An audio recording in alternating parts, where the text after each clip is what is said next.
Alright guys, B18 Integra. um, quick quick video, hopefully quick video.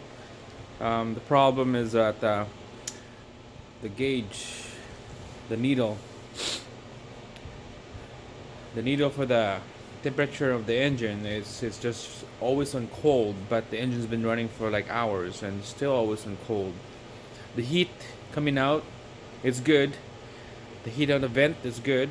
I got heat. The engine is, heating up, but the gauge in the clusters is reading C is cold. It's always stuck in cold, like no matter what. It's always not moving. So, um, I know that it's running warm or hot on that engine because on my scan tool it says 145 Fahrenheit, and the gauge in the cluster is it's still running cold. I don't know if you can hear that noise. That's my heater. Um, Sorry about that noise. Hopefully you can hear me talking. It's just kind of cold outside, minus 34 Celsius out there. So I just need to keep this garage warm for me to record this video. So a couple days ago, I got the uh, ECT engine coolant temperature sensor. I changed that already. It's located down here. And then this one right here, I unplugged it already. This little look like a nipple little sensor. That one right there is the sensor sending unit. That's a sending unit. That's a sensor to go to my gauge. That sensor reads my gauge if it's hot or cold. Okay. So I'm just gonna quickly check, see what this is the quick diagnose how to check if the gauges is bad or good. So what I'm gonna do is I'm gonna ground this pigtail. This is the pigtail that goes to the sensor. I'm gonna ground it, and it says that when you turn on the key, this is speaking of turn on, my light just turn off.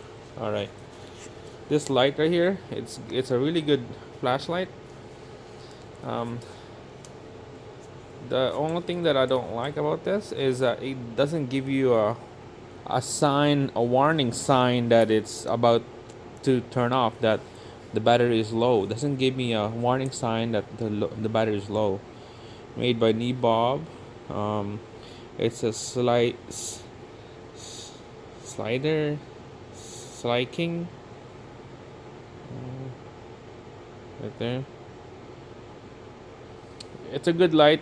It's chargeable. You got that mini USB right there. It goes right here. It's a good light. Fully charged battery. I guess it get me a couple hours, but it doesn't give you a warning sign. Anyways, I'm gonna ground that connector to the block, key on the on position, and you will watch the needle should go buried to hot position. So if that doesn't work, means that could be the wiring or the gauge is a problem. So let's do that quick test here. Hold on a sec. All right, I got this light now, so we're back on business.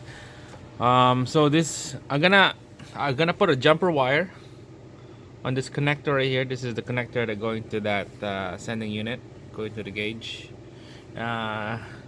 This is what that sending unit look like. This is the replacement one. This is a used one. I got this one from my H22. It's all the same. So this is the connector pigtail. Gonna ground it out. Here's gonna ground it out to the body, or in this case to the manifold. Okay, and this is how to test when I turn on the ignition on position. You will see that coolant gauge sensor coolant gauge will turn on to hot. So Let's go over here.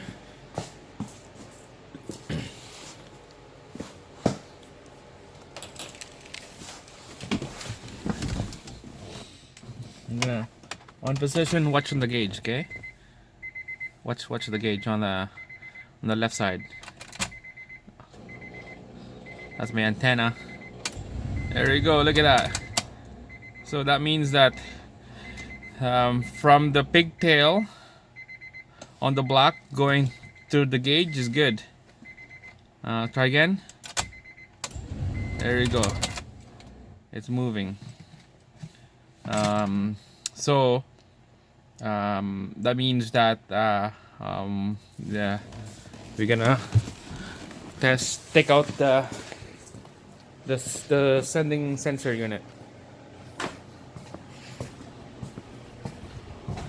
I know that already that the sensor is bad, because when I tested out earlier, I know in fact that needs to be changed. I'm just showing you how to test the gauge. Some people will probably say that change the gauge or change the sensor, but you want to confirm, make sure it's you're on the right path, changing what needs to be changed. I'm gonna set this up here. It's the best place. There you go. It's the best.